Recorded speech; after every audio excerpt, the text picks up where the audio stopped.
Aw tulo bɛ adamadenya ani yiriwa radio-so HDFM de mankan na. Ni aw ka kunnafoniw ye bamanankan na. Aw minnu sɔgɔn bɛ buna adamadenya ani yiriwa radio-so HDFM na aw ni yantuma ayaw bisimila aw ka dɔnkibaru kɛnɛkana na bi dɔnkibaru kunnafoni bakuruba ye kelen ye o bi taa n'a ye Mopti ani Tɔnbutukaw fɛ yen nɔ wulikajɔ belebeleba kɛra ni marabolo fila la waasa ka se ka gɛrɛntɛ ani tɔɔrɔ jugu min ta an bɛ ka musolakaw ni bogotigininw sɛgɛrɛ o bɛ se ka bɔ an ka sigidaw la cogoya min na an na kuma o kan bi dɔnkibaru kɔnɔna na o de ye bakuruba ye kunnafoni wɛrɛ b'an bolo k'a fara min kan sɔɔni an bɛna walawalaliw kɛ a y'aw danse dɔnkibaru kɛnɛkana na. Aw tulo bɛ adamadenya ani yiriwa radio-so HDFM de mankan na.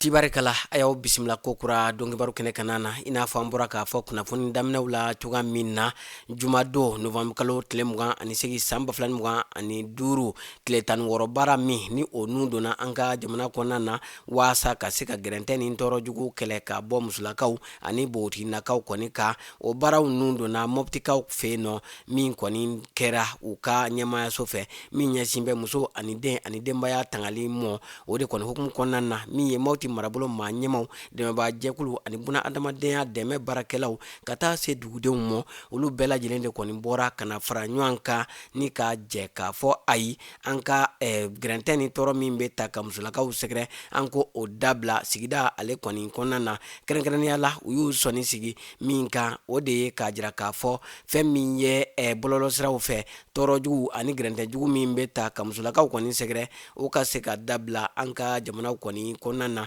nin kɛnɛ belebeleba in kan min ye Mopti marabaw ka taa fara min ye dugudenw ani jɛrɛjɛkulu kɔni kan olu bɛɛ lajɛlen de nana ka se ka kumakan kɔni lase kumakan min ni o bɛna kɛ sababuya ye don n'a nataw la ka se ka taabolo ka se ka o falen. Halisa an bɛ to o tile 16 wulikajɔ min nun donna an ka jamana kɔnɔna na an bɛ to o kɛnɛ kana na min ye tɛnɛdon desanburu kalo tile gale san 2025 o wulikajɔ belebeleba kelen a kɔni kɛra Tɔnbutu ale kɔni marabolo la fɛn min ye maaw kɔni bɔra fan bɛɛ lajɛlen kɔni fɛ ka se ka na fara ɲɔgɔn kan ka u da don file kelen na ni k'a fɛ burululu o kumakan ye mun ye an bɛɛ lajɛlen ka wuli musolakaw ani bogotiginakaw an ka se ka u tanga ka bɔ tɔɔrɔ ani ɲagata jugu kɔni mɔ min bɛ kɛ an ka sigidaw la sanga ni waati ka ɲɛsin musolakaw kɔni mɔ o de kɔni hukumu kɔnɔna na dɛmɛbaa jɛkulu ka taa fara marabaw kɔni kan o bɛɛ de kɔni ye ɲɔgɔn sɔrɔ yɔrɔ kelen na ni ka jɛ ka se ka nin waleya jugu in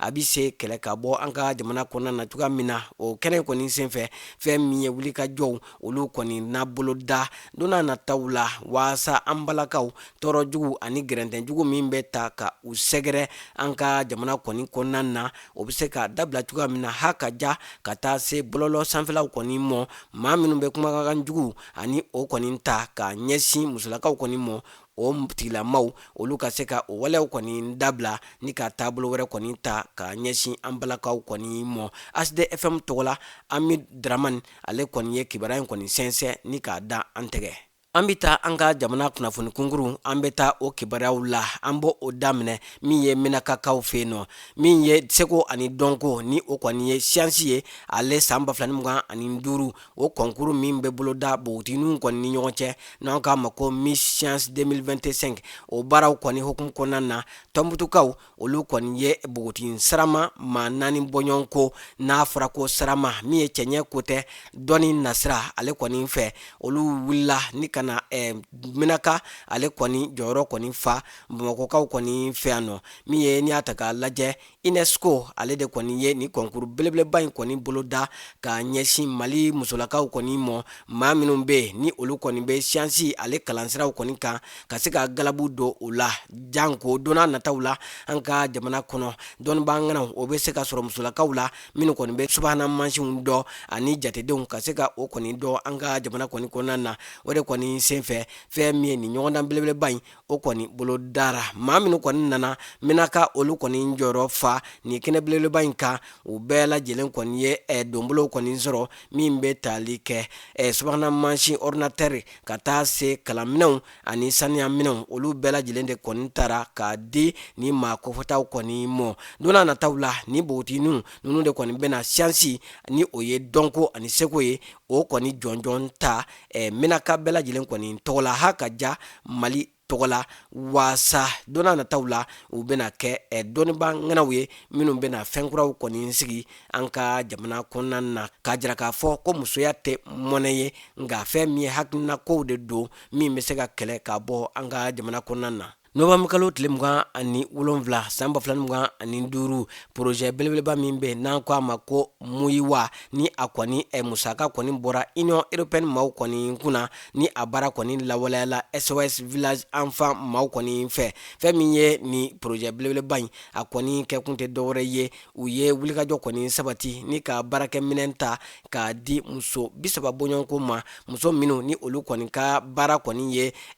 bolola baaraw kɔni ye kɛrɛnkɛrɛnnenya la projet bɛ muso minnu kɔni bolo ka se ka olu kɔni dɛmɛ u ka projet ninnu kɔni kɔnɔna na a kɛra Sanakɔrɔba Bagineda ani Welesebugu musolakaw olu de kɔni ye ni donbolo ninnu kɔni sɔrɔ fɛn min ye n'i y'a ta k'a lajɛ ni donbolo ninnu ko a musaka kɔni bɛ taa jɔ sɛfawari miliyɔn 27 bɔɲɔgɔnko la waasa muso minnu ni olu kɔni ka baara ɲɛsin bɛ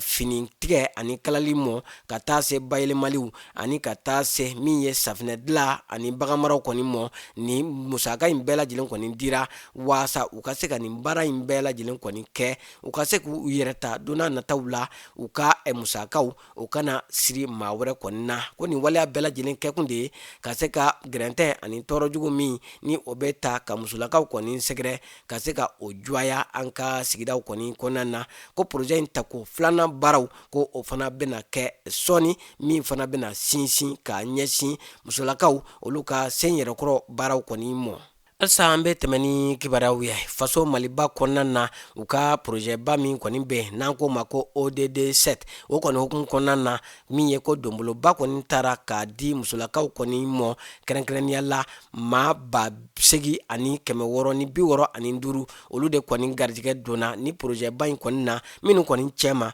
muso 50 kɛmɛ sigi la olu kɔni ye ni donbolo in kɔni sɔrɔ a kɛkun de ye ka se ka kuran kɔni di u mɔ min kɔni musaka kɔni bɔra fɛn min ye Fonds pour l'environnement o kɔni mondial kɔni kun min bɛnna dolari wari miliyɔn 2 n'a kunkanfɛn kɔni mɔ ni a wulikajɔ baaraw kɔni kɛra PNUD maaw kɔni fɛ fɛn min ye n'i y'a ta k'a lajɛ ni wulikajɔ ninnu bɛɛ lajɛlen kɔni kun tɛ dɔwɛrɛ ye ka se ka an ka jamana sigidaw ka olu kɔni tanga k'a bɔ waati yɛlɛma ale kɔlɔlɔ kɔni mɔ fɛn min ye n'i y'a ta k'a lajɛ ni projet ba in ko a kɔni na kɛ sababuya ye ni ka min ye an ka jamana kɔni dɛmɛ ni ka yiriwa baaraw bolo da. An ka jamana kibaruyaw kɔfɛ an bɛ taa kɔkan jamana kunnafoniyaw la an b'o daminɛ Sudan jamana la diɲɛ jamanaw kɔni farala ɲɔgɔn kan ka bɛn Desanburu kalo tile 2 san 2025 min ye jamana 20 n'a kunkanfɛn olu de kɔni jɛra ni ka kibaruya kɔni lase kibaruya min kɔni senfɛ u ye walejugu min ni o b'a la ka kɛ Sudan jamana na kɛrɛnkɛrɛnnenya la El Fasser o walejugu k'a kɔn ni ka tila ka segin ka a kɔ bari sabu ko n'i y'a ta k'a lajɛ ko Darfur kɔnɔna na min ye kɛwale jugu o de kɔni b'a la ka ta ka jamanaden kan nabilalen kɔni sɛgɛrɛ musolakaw dan b'a la ka kari olu fana na min ye cɛnimusoya ale kɔni sira fɛ ka taa fara balojugu balontanya ani minɔgɔjugu ani kɔngɔjugu kɔni kan o de la min ye diɲɛ jamanaw olu kɔni wulila ni ka a jira k'a fɔ ko wale min kɔni b'a la ka kɛ Sudan ale kɔni jamana la ko o kɔni waleya ye olu tɛ jɛ ni min ye ko kɛlɛ o ka jɔ sisan u kɔni ka kibaruya kɔni lasetɔ la u ye ninnu de kɔni fɔ ni ka u ka kokɔrɔmadon n'u ka dɛmɛ kɔni ta ka Sudan jamana sɛgɛrɛ. Halisa an bɛ tɛmɛ ni kibaruyaw ye min ye don kɛrɛnkɛrɛnnen min ni o ɲɛnɛmayara diɲɛ kɔnɔ waasa ka se ka sida bana kɔni kɛlɛ min ye o kɛnɛ kɔni kana na a jirala k'a fɔ diɲɛ tɔnba ONU maaw kɔni fɛ kɛrɛnkɛrɛnnenya la u ka secrétaire général ko jani san 2030 kɔni cɛ ko fɛɛrɛ bɛɛ lajɛlen kɔni ka kɛ waasa ka se ka sida bana ka siya latunu ka bɔ diɲɛ kɔni kɔnɔna na ko wulikajɔw kɔni kɛlen don nka ko o bɛɛ n'a ta ko maa miliyɔn caman de kɔni bɛ yen minnu kɔni dɛsɛ bɛ fura la ka se ka sida bana ka se ka o kɔni furakɛ fɛn min ye k'a da lahala caman kɔni ka. Alsa an bɛ to sida ko ale kibaraw kɔni na o ni sida maw olu kɔni ye lasɔmɛyali kɔni kɛ k'a jira k'a fɔ ko fɛn min ye ko wulikajɔ kɔni ka kɛ waasa musaka o ka se ka sɔrɔ ni ka sida banabaatɔw ka se ka olu kɔni furakɛ ni ka sida ka a kɛlɛ ka ban pepewu ko ni o kɔni ma kɛ ko dɔ bɛ sɔn ka fara min ye sida banabaatɔ kɔni kan diɲɛ kɔni kɔnɔ yanni san 2030 kɔni cɛ ko maa 3 million n'a kunkanfɛn ko o bɛ sɔn ka fara o kɔni kan. Fɛn min ye o de la ko wulikajɔ kɔni ka kɛ waasa an kana se ka sigi an kɔ sida bana ale kɔni hukumu kɔnɔna na. Alamɛbaaw an bɛ bɛɛ lajɛlen fo ka bɛɛ lajɛlen waleɲuman dɔn ni de bɛna dansigi buna adamadenya ani yiriwa radio so HD FM ka don kibaru la min lasera aw ma balimakɛ n'aw denkɛ Idrisa Badimi fɛ maa min tɛgɛ bɛ nɛgɛw la o ye Salimu Jara ye a k'an bɛɛ waati wɛrɛ.